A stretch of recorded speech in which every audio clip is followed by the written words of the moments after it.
Hi, I'm Dr. Alex Tan. I'm one of the comprehensive ophthalmologists at the QE2 Eye Clinic, and today I'm going to be giving you an introduction about the slit lamp, which is one of the most important tools that we as ophthalmologists use to examine the eye.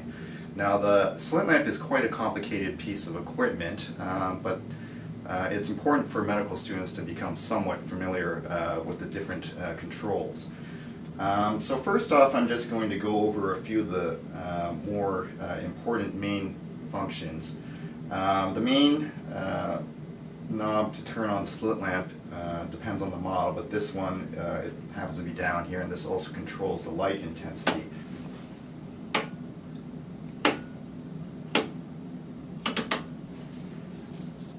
But before we examine patients, it's also important to go over some of the controls in terms of making sure that the patient is comfortable as well as the examiner.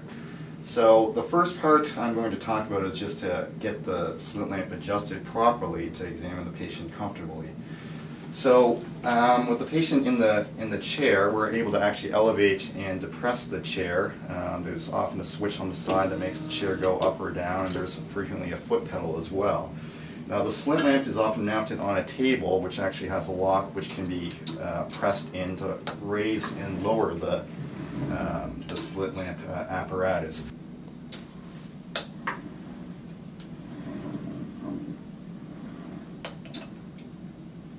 So it's important that we get the height correct for the patient.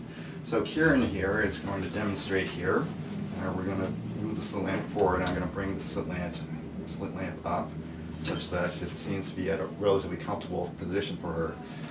The next adjustment in terms of making sure the patient is comfortable is this knob here on the side, which adjusts the height of the chin rest.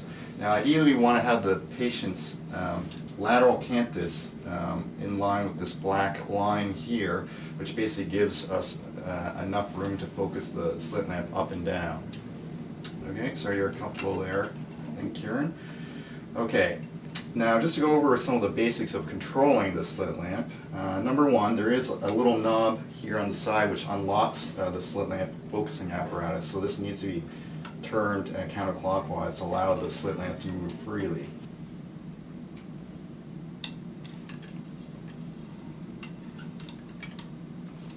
Next, just for general focus, we can just slide the entire apparatus forward and backwards and from side to side. But for fine focusing, there's a joystick control here which we can move in all four directions. Now, to raise the slit lamp up and down, we actually have this knob which, if we turn it clockwise, it raises the focusing apparatus, and if we lower it, it makes it, or rotate it counterclockwise, it makes it go down. So in terms of adjusting the light on the slit lamp is actually called a slit lamp because we're able to adjust the light to a very thin slit and adjust the dimensions. So there are a few important knobs with regards to this. This knob down here adjusts the width of the slit lamp, and actually we can make the slit wider and thinner. So the slit width is adjusted by this knob down here, and by turning the knob we can gradually increase the width of the illumination beam, which allows us to give some broad illumination, and by narrowing it we can turn it into a very narrow slit, which allows us to focus on various structures in the eye and gives us an idea of the depth of various lesions within the eye by giving us an optical cross-section. The height of the beam can also be adjusted by this dial up here by turning it. And there's actually a measuring reticule up here if we want to measure something on the cornea.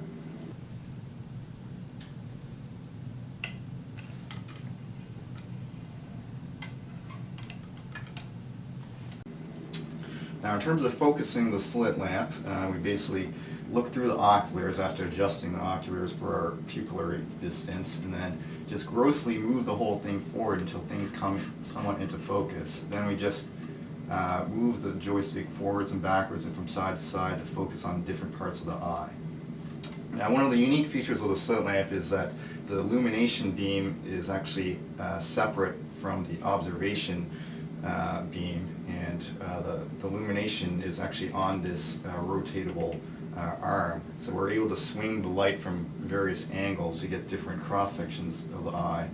So often when we examine the eye, we start with the right eye, and we just adjust the width of the beam, and by focusing back and forth, we can actually focus on various structures within the eye. Now for greater detail, there's actually often a magnification dial as well, located here, which we can turn to change the magnification. So if we want more of a magnified view, or if we want more of an overall view. So those are the major features of the slit lamp. Just a couple more things I'll just go into detail. There are a couple more knobs which are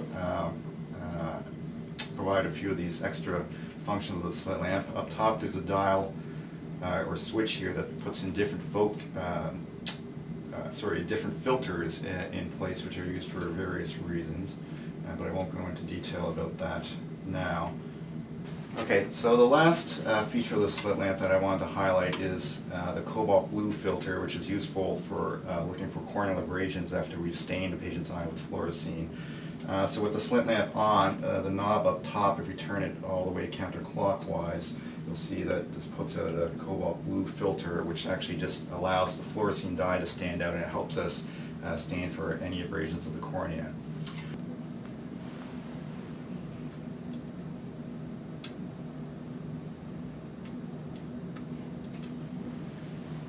So those are the basics of the slit lamp. I've only gone into a little bit of detail about some of the features. As ophthalmologists, we're actually able to view part of the fundus as well by using various lenses, but that's a little bit more advanced than what a medical student will need to know. So the slit lamp at first glance looks like it's quite a complicated apparatus, which it is, but it does take a lot of practice to ensure familiarity